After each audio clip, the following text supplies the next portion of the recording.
Boa noite, meu nome é Marcelo Escacela Pereira e por meio dessa apresentação eu venho trazer os principais conceitos aprendidos na disciplina. Então a gente vai falar sobre algoritmos, lógica de programação, banco de dados e rede de computadores. Vamos começar aqui falando sobre algoritmos. O que são algoritmos? Algoritmos pode ser conceituado como uma sequência ordenada, uma sequência finita, lógica, de passos, para que a gente resolva um problema, de ordem computacional ou não. Então, a partir de um problema, a gente vai processá-lo por meio de entradas, estruturas de decisão e vai obter uma saída ao final desse algoritmo. Então, essas são as propriedades do algoritmo. A gente tem uma entrada, a gente tem os processos que vão ser realizados dentro desse algoritmo, estruturas de decisão que vão determinar o caminho, os códigos que o algoritmo vai seguir e, ao fim, teremos uma saída. Então, o algoritmo é como se fosse um projeto prévio à implementação efetiva de um programa por meio de uma determinada linguagem.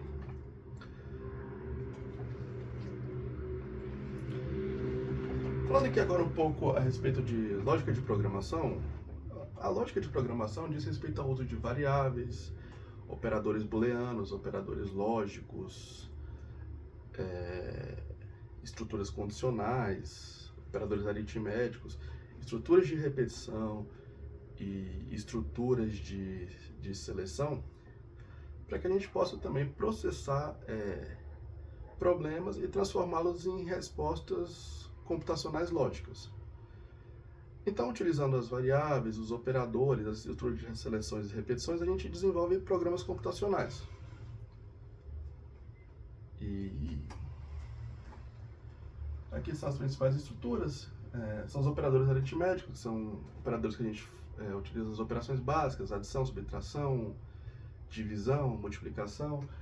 Nós temos os operadores relacionais, que são os operadores comparativos, maior que, menor que, igual. Temos os operadores lógicos, que utilizam a lógica booleana, que é estruturas conjunção, disjunção, negação.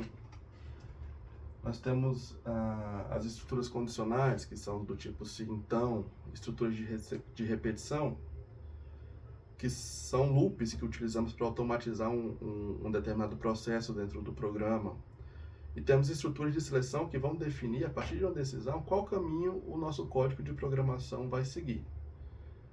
Essas estruturas de seleção podem ser simples, podem ser compostas e podem ser múltiplas.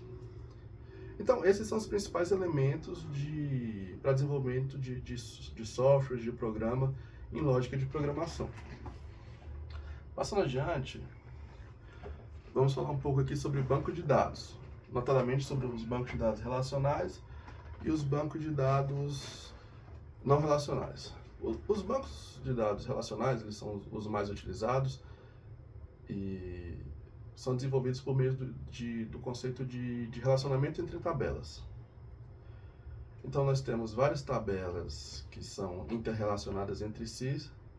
Esse interrelacionamento de tabelas é feito por meio de chaves estrangeiras e chaves primárias. A chave primária é um registro que identifica uma informação de forma única dentro de uma tabela. Essa chave primária é referenciada em outra tabela, ela se torna a chave estrangeira, certo? Então, esse é o modelo do banco de dados relacional.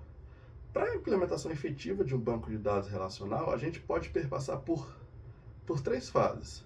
A gente tem o modelo conceitual, que é onde a gente vai observar as regras de negócio, vai definir os relacionamentos iniciais, vai definir chave primária, os atributos.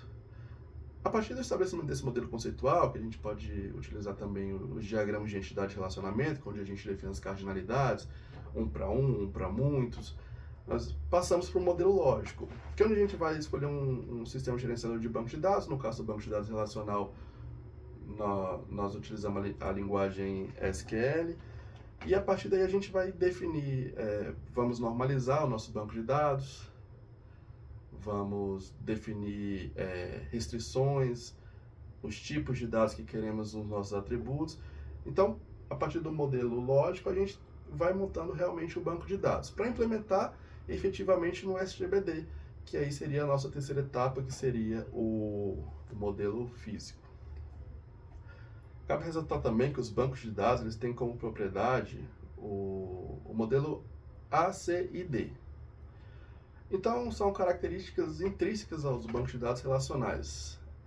Vou citar aqui rapidamente, nós temos a atomicidade. A atomicidade é uma propriedade que indica que a transação ela deve ser realizada até o final, ou então ela não é realizada, ela retorna ao estado de origem, certo? Nós temos a consistência, que prega o respeito às restrições impostas ao banco de dados, restrições de chave primária, de valores nulos, de tipos de valores. Então, o banco de dados ele tem que sempre manter esse estado de consistência, o banco de dados relacional. Nós aí temos também o isolamento. No banco de dados relacional, cada transação, mesmo que sejam feitas de forma simultâneas, ela é entendida pelo banco de dados como sendo única. Então, eu posso fazer uma transação aqui e outra pessoa está simultaneamente fazendo. O banco de dados vai entender cada uma como única. Assim, não há choque de informações.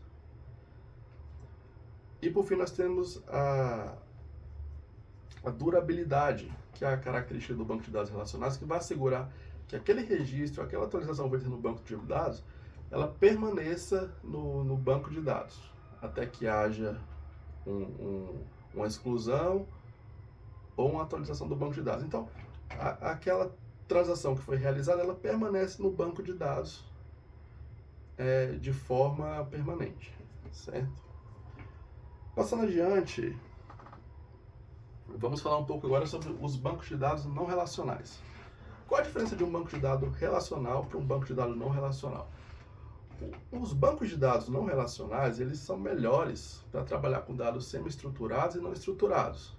Então, no contexto atual, marcado pelo Big Data, alto volume de informações, variedade de dados, surgem os bancos de dados não relacionais. Eles não utilizam o esquema de relacionamento entre tabelas. Eles podem armazenar dados textuais, como por exemplo o MongoDB. Nós temos o Neo4j, que é um banco de dados de grafos para verificar relacionamentos. Então, os bancos de dados não relacionais, eles têm como principal característica essa flexibilidade para trabalhar com uma maior variedade de dados, como vídeos, textos, imagens. Então, esses são os bancos de dados não relacionais, são as principais diferenças entre os dois bancos de dados. Prosseguindo aqui, vamos falar um pouco sobre rede de computadores. Redes de computadores são um conjunto de estruturas, de protocolos, de sistemas lógicos, de sistemas físicos, que são desenvolvidos para que haja compartilhamento de informações, haja comunicação em tempo real, e o que é essencial no contexto atual. Certo? Então, essas são as redes de computadores. Aqui, a gente pode começar falando aqui sobre os tipos de redes. Quanto à abrangência, o tamanho da rede, nós temos desde redes locais, como as LANs, que são restritas a uma casa, um escritório. A gente vai para as redes metropolitanas, que já abrangem uma cidade, até as redes geograficamente distribuídas, que já abrangem países e continentes. Essas redes de computadores, elas podem ser interligadas por meios físicos, como cabos, cabo coaxial, par trançado, fibras óticas, até mesmo por meios não guiados, como satélites, ondas de rádio, enfim. As comunicações nessas redes, elas podem ser unidirecionais, que é no caso do método simplex. Elas podem ser bidirecionais, mas alternadas, não permitindo duas comunicações ao mesmo tempo, que é o modelo de Ralph duplex. E nós temos o full duplex, que é o que permite a comunicação em duas vias em tempo real simultaneamente. Falando um pouco aqui sobre os dispositivos de rede, nós temos alguns dispositivos que são essenciais para as comunicações de redes, como os roteadores, os Swifts, os gateways, que são dispositivos que fazem a interface entre entre as redes e o nosso meio físico. Podemos citar também a placa de rede, que é responsável por essa interligação entre a nossa máquina e o meio físico através dos protocolos, dos protocolos de transferência de pacotes de dados. Então, essa é uma pequena introdução às redes de computadores. E por fim, eu quero falar aqui do modelo OSI de 7 camadas, que é um modelo teórico desenvolvido para que haja compreensão de como funciona a comunicação dentro de uma rede de computadores. Então, a gente parte ali da camada física, passando pela camada de enlace, camada de rede, onde atua o protocolo IP. Nós temos a camada de transporte, onde atuam os protocolos TCP, que é orientado à conexão. Passamos ali para a camada de sessão, para a camada de apresentação e, por fim, a nossa camada de aplicação. Então, nesse modelo OSI, em cada camada dessa atuam determinados protocolos que vão estabelecer a comunicação, a transferência de pacotes de dados entre dois ou mais dispositivos. Então, finalizamos aqui nossa apresentação e essa foi só uma pequena introdução mesmo a respeito dos principais conceitos aprendidos na disciplina. Obrigado, boa noite.